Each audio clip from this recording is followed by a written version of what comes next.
হয়ে বসে তাহলে এই নতুন যে দল সৃষ্টি করেছে সেই দলের তারা প্রসার ঘটাতে পারবে না এবং তারা সফল হতে পারবে না।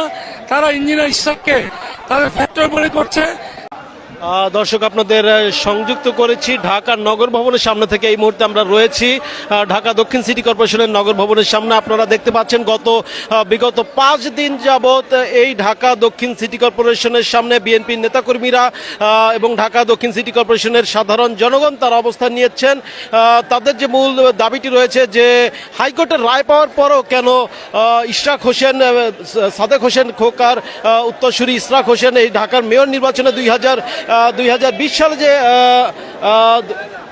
2020 সালে উনি যে মেয়র নির্বাচন করেছিলেন সেই মেয়র নির্বাচনে তিনি শেখ ফজলে নূর তাপসের কাছে পরাজিত হয়েছিলেন।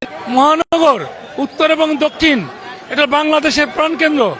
এখানে তারা মনে করছে যে যদি এই ইঞ্জিনিয়ার ইশরাক হোসেন সে যদি মেয়র হয়ে বসে তাহলে এই নতুন যে দল সৃষ্টি করেছে সেই দলের তারা প্রসার ঘটাতে পারবে না এবং তারা সফল হতে পারবে না। তারা ইঞ্জিনিয়ার ইশরাককে তাদের ফ্যাক্টর মনে করছে, সেজন্য এই বাধা সৃষ্টি করছে। আমার মনে হয় না, আমাদের নেতা জননন্দিত জননেতা বিএনপির ভারপ্রাপ্ত চেয়ারম্যান জনাব তারেক রহমান বলেছেন যে কোনো ন্যায্য দাবি এবং উচ্চ আদালতের রায় অবশ্যই মেনে নিতে হবে। যে পর্যন্ত তারা এটা মেনে না নিবে আমাদের আন্দোলনের কর্মসূচি চলতে থাকবে। পথে তাদের যে অবস্থান সেটি মূলত সাদেক হোসেন খোকা যে উত্তরসূরি সুযোগ্য সন্তান ইশরাক গত 2020 সালে একটি ঢাকা দক্ষিণ সিটি কর্পোরেশন নির্বাচনে তিনি আওয়ামী প্রার্থী শেখ ফজলে নূর তাপসের কাছে পরাজিত হয়েছিলেন। কিন্তু তারপরে তারা বলেছিলেন যে আসলে গত আওয়ামী ফ্যাসিস্ট শাসনামলে সকল নির্বাচনগুলো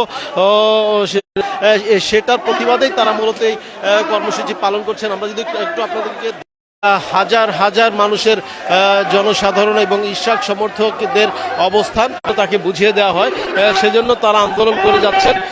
আমরা দেখতে পাচ্ছি যে বৃষ্টি হচ্ছে, সে বৃষ্টির মধ্যেও আমরা দেখতে পাচ্ছি যে এই ইশরাকের সমর্থক যারা